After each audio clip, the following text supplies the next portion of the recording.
काय करायला तू? हा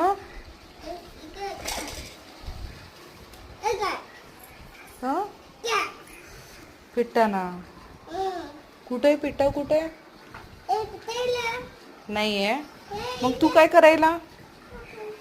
हम्म तसं पितय का? कोण पिते पाणी तसं? पित्ता पिती. बर मग तू काय करायला? तू उठ इथून.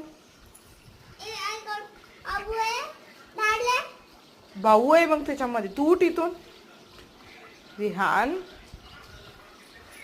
सावते देते. उठ. बघू इकडं. बघू बघू इकडं. मारला. चल मध्ये जाऊ.